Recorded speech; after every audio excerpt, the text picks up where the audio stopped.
Hi, I am doctor आकांक्षा सिंघल। क्या आपको मालूम है कि आजकल के खिलौने बच्चों में कैंसर जैसी बीमारी का कारण बन सकते हैं? ये हो सकता है आपको सुनने में थोड़ा अटपटा लग रहा हो, पर ये सच है कि आजकल के खिलौनों पे बहुत सारे केमिकल्स का यूज़ होता है, जो कि बच्चों के ना सिर्फ फिज़िकल बल्कि ब्रेन डेवलपमेंट में भी बाधा बन सकता है। और अगर बच्चे लंबे टाइम तक इन केमिकल से एक्सपोज होते हैं तो हो सकता है कि बच्चों को कैंसर जैसी बीमारी का सामना करना पड़े। तो आज हम इस वीडियो में यही जानेंगे कि किस तरह से ये खिलौने बच्चों को हार्म कर रहे हैं, उनकी ब्रेन डेवलपमेंट में भी बाधा बन रहे हैं और किस तरह से बहुत सारी बीमारियों को इनवाइट कर सकते हैं, उनकी ऑर्गन्स को कैसे इम्पैक्ट कर सकते हैं। और साथ में हम ये भी जानेंगे कि इन केमिकल से बच्चों को कैसे दूर रखा जाए, क्योंकि खिलौनों से दूर तो रखना पॉसिबल नहीं है और वैसे भी toys are the part of their life. तो इसीलिए हम ये भी जानेंगे इस वीडियो में कि कैसे बच्चों को केमिकल से दूर रखा जाए। अब आपका एक क्वेश्चन होगा कि अगर बच्चा टॉय से खेलता है और टॉय के ऊपर केमिकल लगा हुआ है तो ये केमिकल बच्चों के ऊपर कैसे इम्पैक्ट कर सकता है। तो एक स्टडी में पाया गया कि इन टॉयज़ के ऊपर जो केमिकल है वो बच्चों के या तो मुंह से जाएगा, क्योंकि आपने देखा होगा कि ज़्यादातर बच्चे टॉय को मुंह में ले ही लेते हैं खेलते खेलते, या फिर जब उनसे खेलते हैं तो उनके स्किन से भी वो केमिकल एब्जॉर्ब होकर उनके शरीर के अंदर एंटर कर सकता है। तो इस वजह से उनके जो केमिकल्स हैं वो बच्चों के अंदर एब्जॉर्ब हो जाता है, या तो स्किन से या फिर उनके माउथ से। हम सभी जानते हैं कि जो हम प्लास्टिक यूज़ करते हैं उसको बार बार रिसाइकल किया जाता है और उन रिसाइकल प्रोसेस में बहुत सारे हार्मफुल केमिकल्स भी जनरेट होते हैं। एक इंटरनेशनल रिसर्च हुई जिसमें कि बहुत सारे देश जैसे कि Netherland, Nigeria, France, Russia, Latin America, South Asia, Africa और इंडिया से लिए गए बहुत सारे रिसाइकल प्लास्टिक से बने हुए खिलौनों को लिया गया।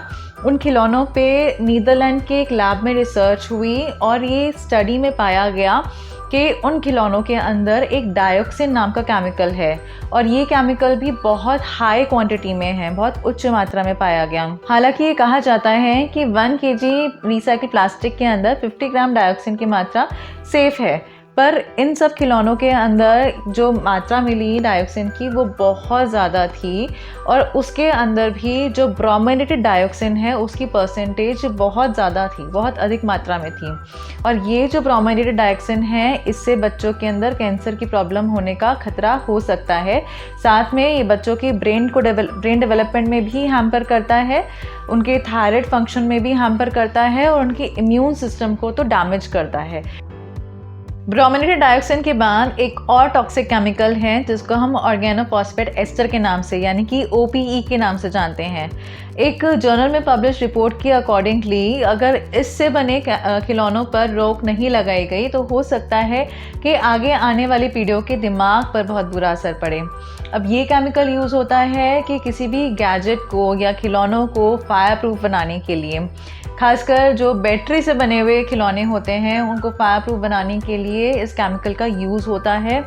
ये केमिकल अगर बच्चों के अंदर चला जाए तो उनके IQ लेवल यानी कि इंटेलिजेंस लेवल पर इफ़ेक्ट करता है, उनकी मेमोरी पे इफ़ेक्ट करता है, बच्चे बहुत जल्दी भूलना शुरू कर देते हैं, उनकी कंसंट्रेशन पावर को भी कम करता है, यानी कि बच्चा फोकस नहीं कर पाता किसी भी चीज़ पर। इसके अलावा ये कैंसर और इनफर्टिलिटी जैसी बीमारियों का भी कारण बन सकता है। इसके अलावा ये भी देखा गया है कि ये केमिकल बच्चों के नर्वस सिस्टम को भी डैमेज कर सकता है, जिसका सीधा इम्पैक्ट उनके ब्रेन या फिर अदर ऑर्गन्स पे पड़ सकता है। अगर हम देखें कि ये बच्चों के अंदर जाता कैसे है तो एक स्टडी में ये भी बताया गया कि ब्रेस्ट मिल्क से भी बच्चों के अंदर जा सकता है। साथ में ड्यूरिंग प्रेगनेंसी अगर माँ इस केमिकल से एक्सपोज होती है तो उसका इम्पैक्ट बच्चे पे भी पड़ सकता है और बच्चे के चाइल्डहुड स्टेज में अगर बच्चा बहुत टाइम तक इस केमिकल से बने टॉय से खेलता है तो भी हो सकता है कि बच्चे को ये इम्पैक्ट करे। इसके अलावा एक और टॉक्सिक केमिकल है which is known as lead. अब लेड ज़्यादातर प्लास्टिक में पाया जाता है, पर टॉयज़ में इसकी मात्रा ज़्यादा इसलिए होती है क्योंकि ये टॉयज़ को सॉफ्ट करता है और साथ के साथ फ्लेक्सिबल भी करता है। इवन बहुत सारे चाइनीज़ टॉयज़ में ये देखा गया है कि उसके ऊपर का जो पेंट होता है वो लेड पेंट होता है ताकि वो बच्चों को अट्रैक्ट कर सके अपनी तरफ। तो इसीलिए लेड का यूज़ टॉयज़ में बहुत ज़्यादा किया जाता है। अब ये जो लेड है ये नर्व डैमेज तो करता ही है बच्चों के अंदर, साथ के साथ ये इरिवर्सिबल ब्रेन डैमेज भी करता है, यानी कि इस तरह से ब्रेन को डैमेज करता है जिसको हम इरिवर्सिबल यानी कि जिसका कोई इलाज ही नहीं है, जिसको हम ठीक ही नहीं कर सकते। इसके साथ साथ बच्चों के अंदर बिहेवियरल प्रॉब्लम्स भी ये जनरेट करता है, बहुत सारे बिहेवियर प्रॉब्लम्स होने लगते हैं, बच्चे बहुत ज़्यादा चिड़चिड़े होने लगते हैं और साथ में उनकी लर्निंग डिफ़िकल्टीज़ भी बढ़ जाती है। बच्चों को जल्दी याद नहीं रहता, उनको बार बार भूलने की बीमारी हो जाती है, वो लर्न करने में बहुत टाइम लगाते हैं। इसके साथ साथ वो रिप्रोडक्टिव सिस्टम भी डैमेज करता है। Next chemical is phthalates. अब फेलेट्स भी यूज़ किया जाता है किसी भी प्लास्टिक को सॉफ्ट बनाने के लिए। साथ के साथ आपने ये नोट किया होगा कि प्लास्टिक टॉयज़ के अंदर एक हल्की सी आर्टिफिशियल खुशबू आती है, तो उसके लिए भी फेलेट्स को यूज़ किया जाता है, यानी कि किसी भी प्लास्टिक के टॉय के अंदर फ्रेगनेंस डालने के लिए फेलेट्स का यूज़ होता है। तो आप ये देख लीजिए, जिस भी टॉय के अंदर आपको कोई आर्टिफिशियल स्मेल आ रही हो तो आप ये समझ लीजिए कि उसके अंदर फेलेट का यूज़ किया गया है। बच्चों की जो पॉलीमर क्ले होती है जिसको मोल्ड करके बच्चे कुछ ना कुछ बनाते हैं, उसके अंदर भी पीवीसी या फिर फेलेट पाया जाता है।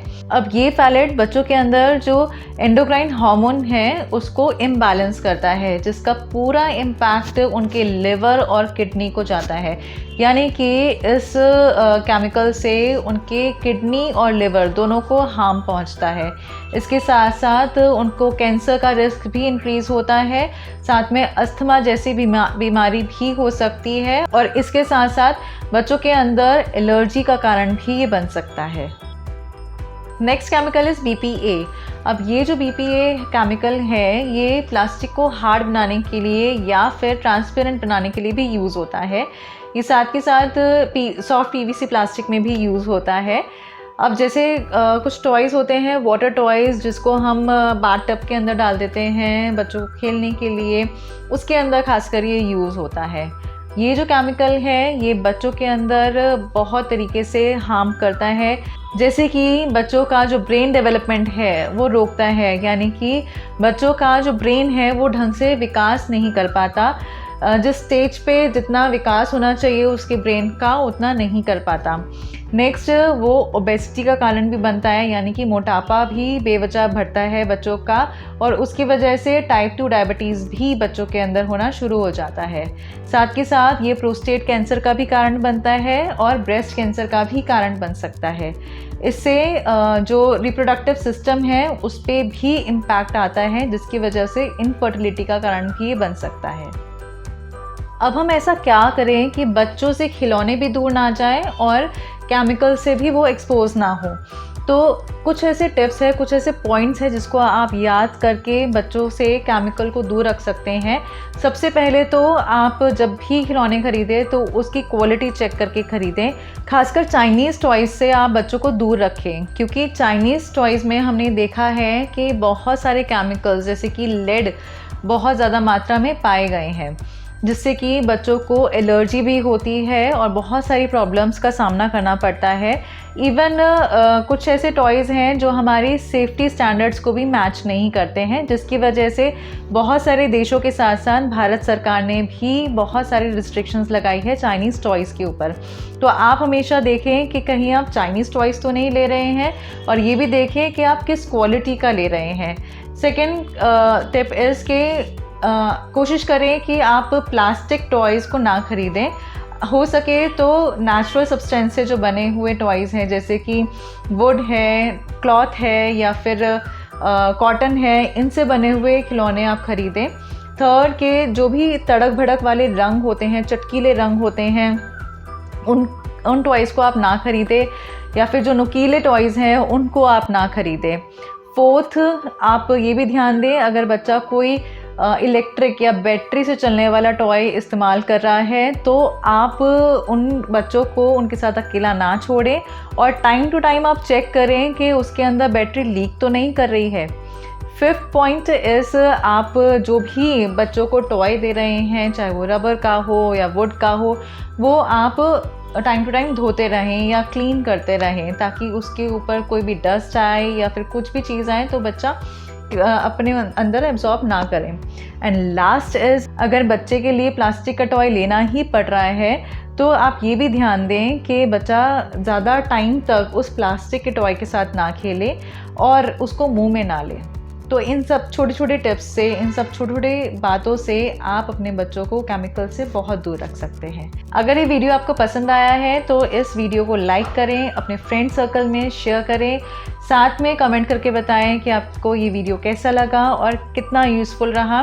और हाँ, इस चैनल को सब्सक्राइब करना ना भूलें और इस बेल नोटिफिकेशन को दबाना तो बिल्कुल ना भूलें। तब तक के लिए धन्यवाद।